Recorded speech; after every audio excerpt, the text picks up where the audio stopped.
gentlemen, TNA Impact and WWE superstars in the record books as we speak. And I'm not going to really talk much about superstars. I did want to mention, however,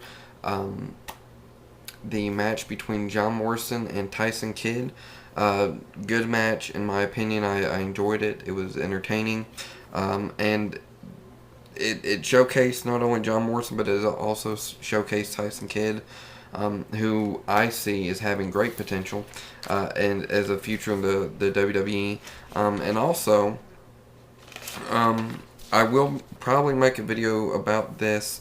I do have some Q&As and whatnot, but let's get right down to the nitty-gritty. TNA Impact for July 30th, 2009.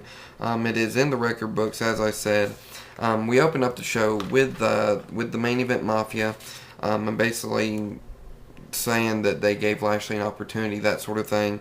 Lashley comes out and Foley comes out. They both interrupt, and eventually this just basically sets up Lashley and Mick Foley versus Kurt Angle and Kevin Nash in a tag team match in which, if Kurt Angle's pinned, he loses the World Heavyweight title. If Kevin Nash is pinned, he loses the TNA Legends title. So that's the main thing we wanted to get out of that right there. I'm not really going to talk much about the segments unless I think they have a bearing of needing thought. I'll put it that way. So our first match of the night is Hernandez and Samoa Joe with Taz. Hernandez surprisingly getting a victory over Samoa Joe here. I wasn't really expecting this, but it looks like they may be working on trying to get something as far as like maybe a singles or really big mid-card push for Hernandez here. So we have potential here to see Hernandez maybe moving up the ladder, so to say, with TNA. Decent match here with Samoa Joe.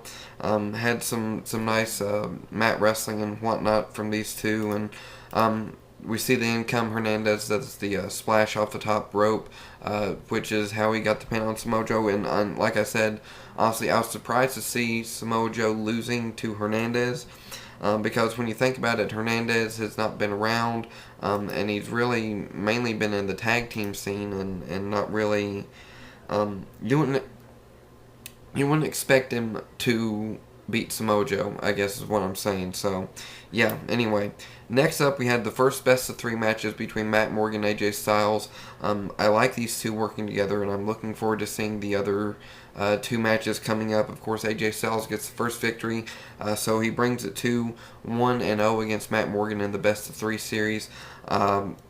Could we see one of these guys in the main event picture along with Sting and Kurt Angle? It would be great if that happened, honestly. I'm leaning more toward Matt Morgan, though, considering, 1, he's kind of been feuding with Sting, and 2, he's wanting to get into the main event Mafia, so with Kurt Angle and Sting both in this, I'm kind of thinking it makes more sense to put Matt Morgan in it. That's just me, so...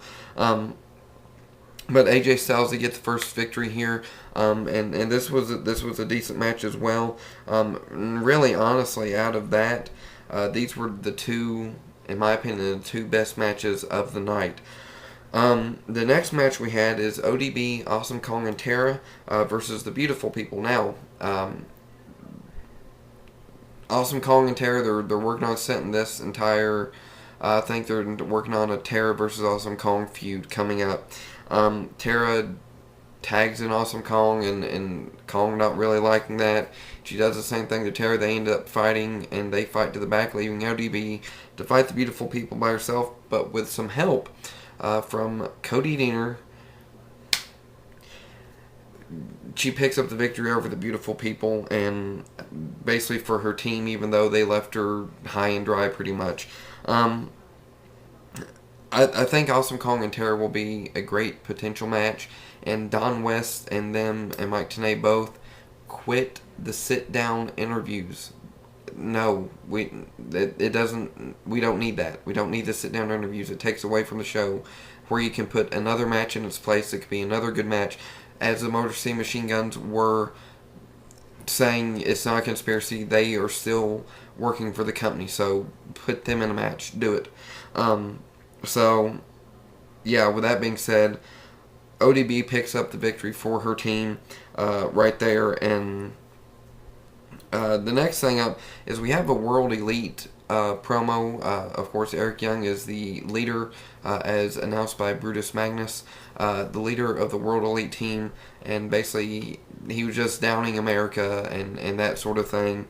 And this brings Team 3D out for the tag team match for the New Japan IWGP tag team titles. British Invasion versus Team 3D tables match. And the British Invasion is our New Japan. Let me try that again. The British Invasion is the New Japan IWGP tag team champions. And it kind of shocked me, to be honest with you, that they put these titles on British Invasion. But no doubt Team 3D will more than likely get those tag belts back. So, and of course our main event of the evening, Kurt Angle and Kevin Nash versus start out as Mick Foley alone. No Bobby Lashley. Main Event Mafia jumped them a little bit shortly before the match. They said Bobby Lashley was unconscious, so it looked like. And really the only problem I had with this match is that it didn't showcase Lashley as much. And I was really hoping, when I heard this match and all that, I was hoping to see Bobby Lashley do more wrestling than he did tonight. And really, all he did was a few punches and a spear, and that was it. And it's like, guys, you signed him, use him. Please, use him. Lashley comes in after a distraction from Sting. The lights go off. They come back on. Sting's there, distracts Nash and Angle. Lights go back off. And then they come back on. Sting's gone. Lashley's behind him. He takes out Kurt Angle and Kevin Nash, allowing Mick Foley to get the pin on Kevin Nash and become the new Legends Championship for TNA, or Legends Champion. Really, it honestly wasn't that strong of an impact, and there are some things going on backstage. I'm sure some of you have heard the news. If not, then get on either like PWInsider.com or NoDQ.com or the Pro Wrestling Reports radio show, their website.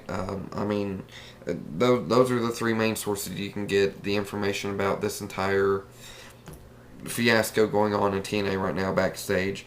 And really, it's knowing that sort of information, it makes me wonder a lot of things, and that's all I'll say. But honestly, out of this entire night, in the first hour, there were only 2 matches in the first hour, and the rest of it was 1, 2. They had 3 matches in the second hour, 5 matches total in a 2-hour time frame.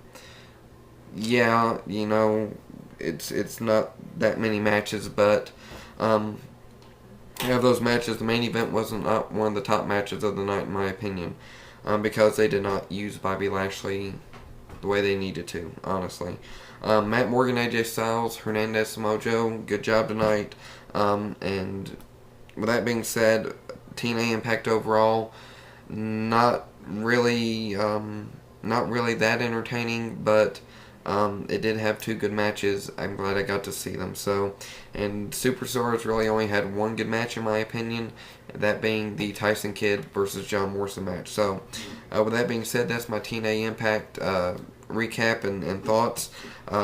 Post your thoughts, let me know, and thank you for subscribing. If you like what you're watching, go ahead and click that yellow button up there that says subscribe. And thank you to my 152 subscribers that I currently have. So with that being said, you guys take it easy. Have a great night, and I will hopefully see you tomorrow for WWE SmackDown review. Peace out.